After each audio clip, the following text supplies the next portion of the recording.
السلام علیکم ورحمۃ اللہ وبرکاتہ۔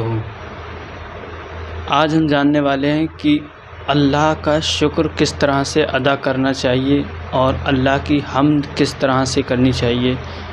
3 کام ہیں جو انسان کو بہت ضرور کرنی چاہیے اور دن میں ضرور کرنا چاہیے۔ آئیے وہ 3 کام کون سے ہیں جو ہر مسلمان کو بہت ہی ضروری ہیں اور بہت ہی خاص ہیں، جو انسان کو کرنا ضروری ہیں۔ آئیے شروع کرتے ہیں بیان مولانا شاکر نوری صاحب کا۔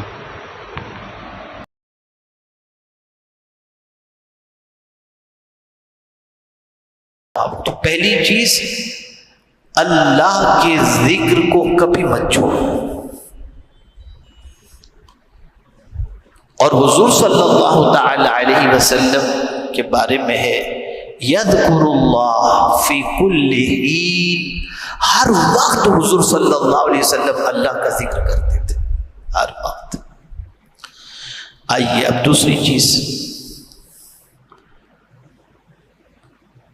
اللہ کا شکر ادا کرنا کبھی نہ چھوڑیں۔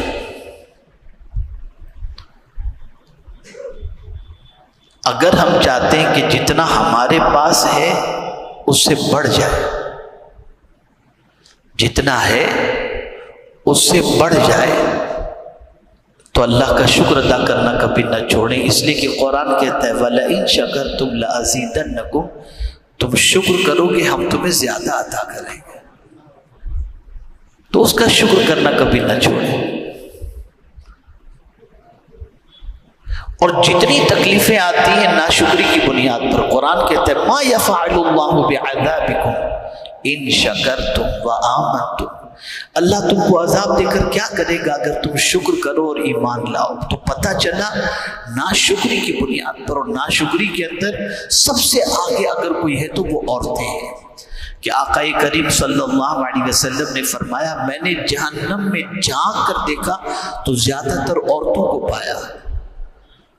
تو صحابہ نے پوچھا یا رسول اللہ صلی اللہ تعالی علیہ وسلم کس گناہ کی وجہ سے؟ تو سرکار نے فرمایا ناشکری کی بنیاد پر، کہ ان کا شوہر 99 بات ان کی پوری کر دے گا، ایک اگر پوری نہیں کرے گا تم نے آج تک کیا ہی کیا ہے ہمارے لیے۔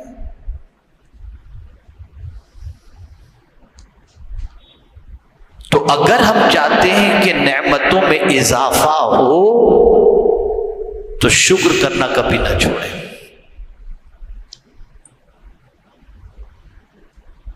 وقت نہیں، ورنہ اس پر بھی تفصیلی گفتگو ہو سکتی ہے۔ میری ایک کتاب ہے، اسے پڑھیے آپ، نعمتوں کے زوال کا سبب ناشکری۔ جتنی نعمتیں اللہ چھینتا کبھی، جب ناشکری شروع ہو جاتی چھین جاتی۔ چلیے آئیے اب تیسری بات کی طرف آتے ہیں۔ تیسری جو چیز ہے وہ یہ ہے کہ اللہ سے دعا مانگنا کبھی نہ چھوڑیں، ورنہ قبول نہیں ہوگی۔ قبولیت کا کوئی معاملہ نہیں۔ دعا کبھی بھی نہ چھوڑیں، اور دعا کرنے میں کبھی تھکے نہیں۔ ہم جب آج کے پریشان حال مسلمانوں کو دیکھتے ہیں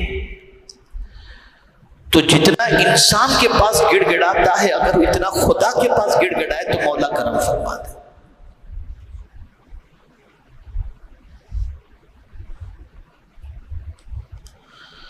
اور رب کا وعدہ حق ہے ادعونی استجب لکم، تم مجھ سے مانگو میں تمہاری دعاؤں کو قبول کروں گا۔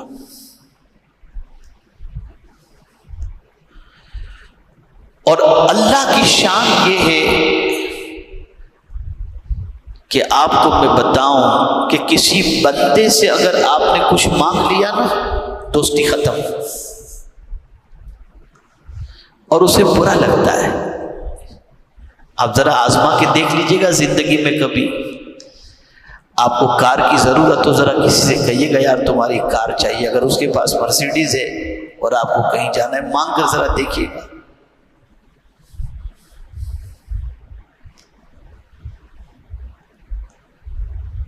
تعلقات خراب کرنا ہو تو اس سے مانگو۔ کسی سے مانگنا، کسی انسان سے، وہ انسان کو اچھا نہیں لگتا، یہ مانگا کیوں؟ ارے یہاں تک کہ بھائی بھائی سے مانگے تو آدمی کا منہ ٹیڑھا ہو جاتا ہے، مانگا کیوں اس نے؟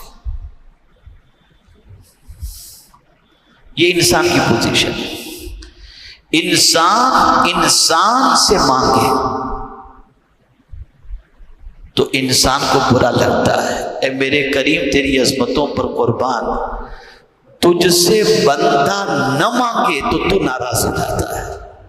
رب کی شان یہ ہے کہ اس سے نہ مانگو تو وہ ناراض ہوتا ہے۔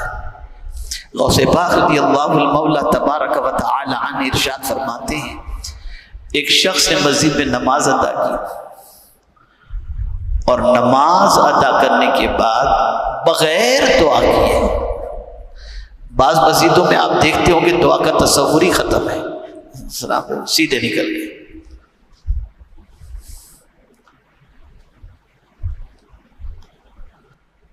تو غوث پاک رضی اللہ المولا تبارک و تعالی عنہ فرماتے ہیں کہ ایک شخص نے نماز ادا کی اور نماز ادا کرنے کے بعد بغیر دعا کیے وہ مسجد سے جانے لگا۔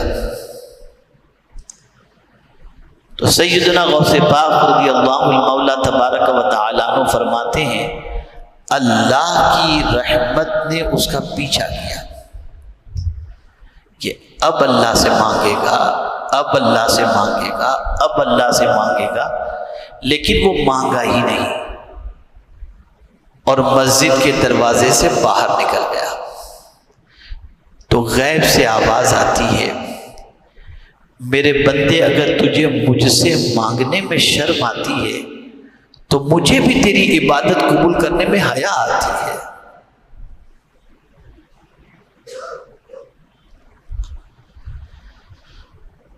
رب سے کوئی نہیں مانگتا تو رب ناراض ہوتا ہے، اور وہ کون سی چیز ہے جو میرے رب کے پاس نہیں؟ وَإِن مِّن شَيْءٍ إِلَّا عِندَنَا خَزَائِنُهُ، اللہ فرماتے ہیں ہر چیز کا خزانہ میرے پاس ہے، مانگو مجھ سے۔ اور حضور صلی اللہ علیہ وسلم نے مانگنے کا ایک طریقہ بتایا، اسے بھی یاد رکھو، آپ پڑھ کر کے مانگ کے نکل میں جاؤ، جب تھوڑا سمجھا کرو۔ مسجد نبوی شریف میں آقا کریم صلی اللہ علیہ وسلم تشریف فرما تھے، ایک شخص نے دعا کے لیے ہاتھ اٹھایا، اے اللہ مجھ پر کرم فرمائے، اللہ مجھ پر رحم فرمائے۔ جو بھی مانگنا تھا اس نے مانگا۔ حضور صلی اللہ علیہ وسلم نے فرمایا عاجل تھا، تو نے جلدی کر دی، تو نے جلدی کر دی۔ تھوڑے آگے بڑھے تو غالباً حضرت عبداللہ ابن مسعود رضی اللہ تعالیٰ عنہ تھے، انہوں نے دعا کے لیے ہاتھ اٹھائے تو دعا سے پہلے انہوں نے کہا الحمدللہ رب العالمین والصلاة والسلام علی سید الانبیاء والمرسلین۔ جیسے حضور نے سنا دعا سے پہلے یہ کلمات فرمایا، تو مانگ، جو مانگے گا تجھے اللہ عطا کرے گا۔ کبھی بھی ڈائریکٹ دعا شروع مت کرو، ڈائریکٹ دعا شروع، پہلے اللہ کی تعریف کرو، پھر اس کے پیارے حبیب صلی اللہ علیہ وسلم پر درود کا نذرانہ پیش کرو، پھر رب سے مانگو۔ سیدنا فاروق اعظم رضی اللہ المولا تبارک و تعالی عنہ فرماتے ہیں کہ جو شخص دعا سے پہلے درود نہیں پڑھتا اور دعا کے آخر میں درود نہیں پڑھتا، اس کی دعا معلق رہتی ہے، معلق یعنی لٹکی ہوئی رہتی ہے۔ اور اگر کوئی شروع میں بھی دعا کر لے، آخر میں بھی، شروع میں بھی درود شریف پڑھ لے، آخر میں بھی درود شریف پڑھ لے، تو سیدنا فاروق اعظم فرماتے ہیں جب درود قبول ہی ہوتا ہے تو اس کے صدقے میں دعا بھی اللہ قبول فرما لے۔ سیکھو، یہ سب چیزیں سیکھنے کی ہیں۔